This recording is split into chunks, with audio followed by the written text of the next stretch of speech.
Lola degan ashula borki, Ozodbek Nazarbekovda. Mana shu shaftolimizni nomi super lola ekan. Hozirda biz Toshloq tumanida turibmiz. Bu yerda juda katta shaftoli bog'imizda terim jarayoni bo'lyapti. Shaftolilarimiz ichki bozor va tashqi bozorlarga, ya'ni eksport uchun ham yashiklarga upakovka qilinyapti. Hozirda dehqonimiz, bog'bonimiz sizlarga tanish, bizi kanalimizda juda ko'p videolarda taqdim qilib kelayotgan Vodiy gullari admini. Vodiy gullari nomi Vodiy gullari brendi ostida O'zbekiston bo'yicha faoliyat olib borishyapti. Ya'ni bilasizlar, juda keng turdagi mevali ko'chatlarimizni o'sha xalqlarimizga yetkazib beryapti. Bundan tashqari keng turdagi atirgullarimiz. Atirgulda o'tgan safar ko'rdilaringiz, Yevropa hijolat. Endi u gulni oldi kommentariyalarda o'qidim, maza qildim. Juda ko'p odam, manzil qayerda borib, gul olmasam ham bir borib tomosha qilay degan narsa bo'lyapti. Hozir shaftolini ham xuddi shunaqa qilsangiz bo'laveradi. Holat qaranglar, qanaqa go'zal. Bu janavar sinib ketgan mana, yukni ko'tara olmasdan. Hozir Abjalla akamiz bilan mana shaftollar haqida yengil suhbatlashamiz. Videodan yiroqlashmanglar. Video davomida chiqqan nomerlar mana shu Abjalla akamizning nomerlari bo'ladi. Ko'chat sohasida, ya'ni umumiy qanaqangi mevali daraxt sizga xohlay turgan bo'lsangiz, aloqaga chiqing, qo'ldan kelganicha ana shu ko'chatlarimizni sifatli holatida, aldamagan holatda, aynan shu nav bo'lib chiqadigan holatda sizlarga taqdim etadi. Umiduz kanalidan sizlarga albatta chegirmasi bo'ladi. Layklar esdan chiqmasin. Sog' bo'linglar. Aziz obunachilar, qaranglar, shaftollarimiz haqiqatan ham lola. Bu yam-yashil bargning orasida xuddi ochilgan loladek turar ekan. Assalomu alaykum Abjalla aka. Assalomu alaykum. Xush kelibsiz. Yaxshimi, tinchmisiz? Ha, rahmat. Bog'dorchilikka baraka bersin. Rahmat. Dehqonchilik desam, ko'pchilik dehqonlar pomidor bodring ekadi, bog'bon deng deydi. Dehqon, bog'bon hammasi bitta yo'nalish, mana shu yerni ichida ish qiladigan insonlar. Endi mayli, insonlardan kelib chiqib sizni bog'bon deb ataymiz. Bog'dorchilikka baraka bersin. Rahmat. Xo'p, aka qarang, nomiga yarasha haqiqatan ham go'zal ekan. Shaftollarimiz, ya'ni o'sha super lola. Bu shaftollarimizni haqiqatan ham o'sha navlari, bu pishib yetilishmada davrlari, imkon qadar har bir tupimiz necha yoshda qancha hosil bera oladi, shular haqida suhbatlashsak. Bu shaftolimizga kamida bir 15 yil bo'ldi. 15 yoshli demak. Ha, 15 yoshlik. 15 yoshdan ham katta bo'lsa kerak. Bu rosa trendda bo'lgan. Bu super lola deganda kamdan kam odamda super lola bo'lgan. Biz oldin birinchi 1 gektarda qilganmiz, keyin ikkinchi gektarimiz qilganmiz. Zo'r hosildorligi 3-yildan hosilga kiradi. 3-yildan bir 2 kilo, 3 kilo hosil qiladi-da, o'zi 4-yildan to'liq hosilga kirib ketadi. Hosildorligi zo'r, pishish davri ashu iyunda 10-sidan boshlab pishadi. Bu nimasiga, iqlim sharoitiga qarab, haligi kech kelib qoladi, erta kelib qoladi. Ob-havoga qarab turib, shunga qarab pishadi. Bu adirli zonalarda baytlar ham adirli hisoblanadi. Shuni hisobligan bu bir tomoni qizil, bir tomoni nima bo'ladi? Mana bir tomoni ko'k bo'lsa, bir tomoni qip-qizil bo'ladi. Demak, quyoshga qarab turgan tomoni qizil. Ha, quyoshga qarab turgani qizil bo'ladi. Hozirda bir tupimizdan kamida 40 kilo 50 kilogacha hosili bor. Demak, 15 yoshlik mana shu tupimizdan 40-50 kilo hosil oldik. 40 kilo 50 kilogacha hosili bor. Bir 10-dan beri 10-iyundan beri kuniga 2 tonna, 2,5 tonnadan har kuni hosilni olyapmiz. Uzyapmiz, eksport qilyapmiz. Eksport qilganimizda ham mana o'zlaringni Oltiariq bozoridagilarga beramiz. Rossiyachilar oladi. Buni gapni ochig'i oldin bu trenddalikda bu shaftolimiz haqiqatda hurmati zo'r bo'lgan, talab kuchli bo'lgan. Hozir yangi navlar chiqib ketgani uchun bu navni men bog' qilishni tavsiya qilmayman. Ana. To'g'ri. Demak, katta bog'ni tashkil qilishning imkoni yo'q. Yo'q. Nimaga buni uspet qilolmaysiz? Har kuni 200 ta 300 tadan qilib uzmasangiz bo'lmaydi. Boshqa shaftolilarni, misol uchun, bugun buni terish kerakga vaqtingiz bo'lmadi. 3 kun, 4 kundan keyin tersiz bo'laveradi. Misol uchun, Big Ben'ni ham, Fantaziyani ham, Mayski'ni ham boshqa shaftollar shuni tersiz bo'laveradi. Buni bugun terish kerakmi? Bugun terib uzib sotish kerak. Ha, demak, bugundan kech qoladigan bo'lsa, ha, bo'lmaydi. Bugundan kech qoladigan bo'lsa, o'sha ichki bozorga sotiladigan bo'lib qoladi. Ikkinchi sortga tushib qoladi. Ikkinchi sortga tushib qoladi. Shuning uchun buni lekin mazasi zo'r. Buni xonadonlarga ekishni tavsiya qilaman. Xonadonlarga bir tup, ikki tup qilib, bir tup, ikki tup. O'zingiz uchun kompot qilgani boshqaga bir xonadonlarga bo'laveradi, lekin katta bog'lar tashkil qilishni buni tavsiya qilmayman. Endi 40 sotlik, 50 sotlik qilishingiz mumkin. U gektarlab 2 gektar, 3 gektarga buni men tavsiya qilmayman. Yaxshi. Sal yurib gaplashamiz, sababi ko'rganlar faqat bir tup oldida turibdi degan narsa bo'lmasin. Aziz obunachilar, har kuni uzilayotgan narsa bu. Kuniga 2 tonna, 2,5 tonnadan har kuni uzilyapti. Bu 10-dan beri dam olish bo'lgan yo'q. Bog'larimiz dam olish bo'lgan yo'q. Xo'p. Kuniga uzildi. Mana ba'zi bir tuplarimiz mana o'sha terilib tugatildi, ha? Terib tugatildi. Bu pasiga mana ko'ryapsizmi? Nimadan? Dori sepganmiz o'tlarga.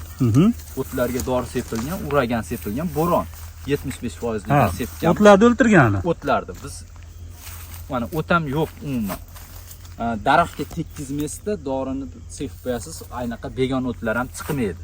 Shuni hisobiga begona o't ham yo'q. Xo'p, Abjallaga hozir mana bozorlarda eksport qilyapmiz, ya'ni bu shaftolini eksport qilyapmiz va ichki bozor deyilyapti. Endi hali ikkinchi sort desak, odamlar nimaga endi aynan biz ikkinchi sort yeyishimiz kerak degan narsa bo'ladi. Bu yerda ikkinchi sort deganimiz sal yumshab, ezilib qolganlari.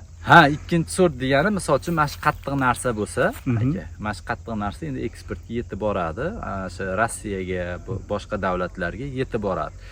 Ozgina buni o'zimiz yeydigan qilib pishirsak, bu ichki bozor deymiz. Lekin mazza kiradi.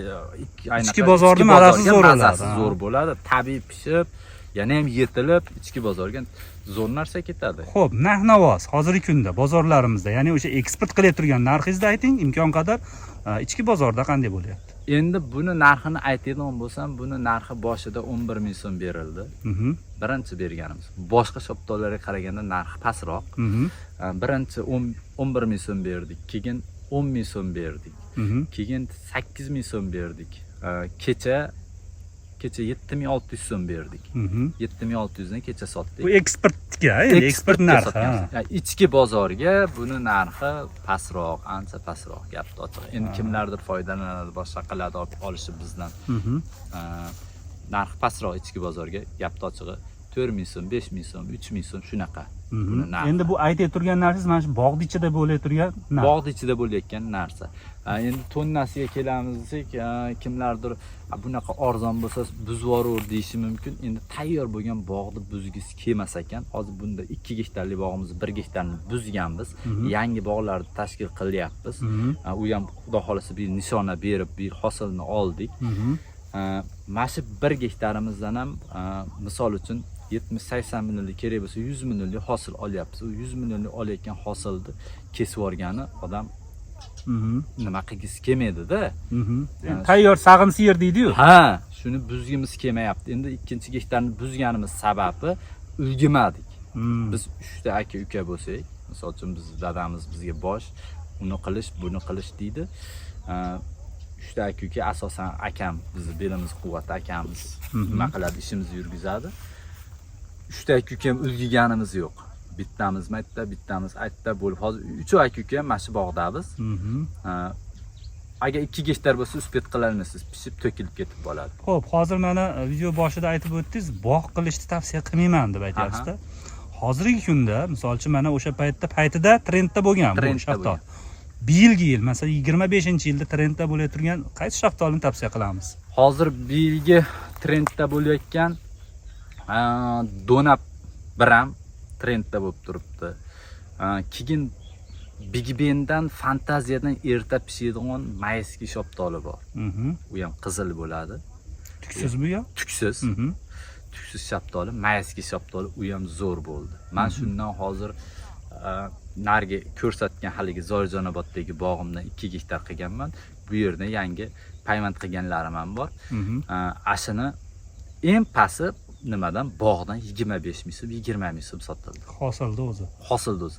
Ashinda mazza qiladi odam qilgan mehnat. Hozir bu yerda rasxodga ko'p chiqib ketadi. U 7 ming so'm, 10 ming so'm deganimiz bilan yashig'imiz yashiqqa chiqib ketadi. Ishchiga ishchi kuchi mana ko'ryapsiz.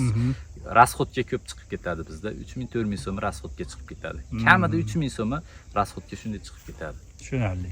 Hozir upakovka jarayoniga ham borib suhbatlashsak-da, u yerdan ham kerakli ma'lumotlar bersak. Bo'ldi. Abjalla aka, mana endi upakovka jarayonini o'zingiz tushuntirib bersangiz, qanaqalari qayoqqa ketyapti? Mana bu hozir mana shu qattiqlari Rossiyaga eksportga nima bo'lyapti, tayyorlanyapti. Upakovka jarayonidamiz. Mana bu kattaligi katta, lekin ichki bozorga yesiz juda mazali holatda, ko'ryapsizmi? Mana. Bular o'zimiz nimaga ichki bozorga ketaveradi. Mana shular ham ichki bozorga. O'zimiz bozorlarga. Nimaki bu Rossiyaga yetib bormaydi. Ozgina pishib qolganini hisobiga o'zimiz bozorlarga ketadi. Mana upakovkalarni ko'ryapsizmi? Juda chiroyli holatda bo'lyapti. Usti ham, tagi ham bir xil bo'ladi. O'qlash degan narsa yo'q. Yo'q, unaqa narsa bo'lmaydi. Mana hozir buni o'qlashda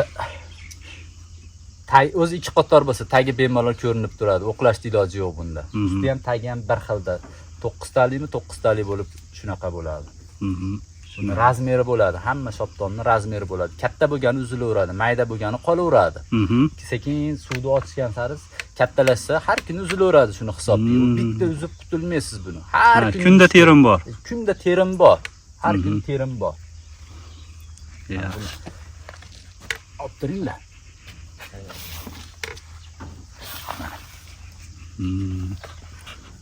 Tayyor holati bu. Tayyor holati mana. Tushunarli. Demak, aziz obunachilar, bu mana hozir terim bo'lib turgan bog'imiz, bu tomon yangi tashkil bo'lib turgan bog'. Ya'ni o'sha yangi zamonaviy sortga o'tilyapti. Ha, bu zamonaviy sortga o'tilyapti. O'rtadagi mana shu bigiben shoptolimiz. Bigiben. Puli hammamiz daromad uchun qilamiz, to'g'risida endi bu bog'dan daromad olib deb qilamiz. Buni nimasi mazza qilib sotdim men deydi. Nimaga ishchiga rasxod bo'lmadi, upakovchikka bo'lmadi, yashikka bo'lmadi. Shunday teramanda jomga solib beraman, bo'ldi, ketdi. Shuni hisobiga bu mazza qilib sotdim. O'zimiz uydagilar bilan terib qo'ydik. Bo'lmasam hozir har bitta nima kiloga mashinga supil olamizga, ishchiga, boshqaga bo'lib rasxodga chiqibdi. Lekin yomon shoptoli demayman, odam uspet qilolmay qoladi. Zo'r mazasiz uspet qilolmay qoladi-da buni. Tushunarli. Hozir mana bu tomonda aytib o'tgan, ya'ni hozirgi kunda trendga chiqib turgan shaftolarimiz ko'chatlari bor. Ha, ko'chat bigiben ham bor. Nima ham bor? Mayski. Bu mayski deganim hali nomi aniq bas bu narsani. Bu mayski qana shoptol deydi. Bigibenlardan ham birinchi pishadi. Hammasidan birinchi. Vaqtli pishadi. Vaqtli pishadi. Demak, video davomida chiqqan nomerlarga bemalol. Ha, video shu nomerga bemalol aloqaga chiqishadi. Bo'lsa Telegramdan yozib qo'ysa, yaxshi bo'ladi. Javob bera olmay qolsak. Tushunarli. Demak, aziz obunachilar, mana Abjalla akamizdan kerakli ma'lumotlarni oldik. Agar yangi navlar zarur bo'ladigan bo'lsa, bemalol video davomida chiqqan nomerlarga aloqaga chiqishingiz mumkin. Salomat bo'linglar. Umid Uz kanaliga like bosib, kanalga obuna bo'lib qolishingizni so'rab qolaman.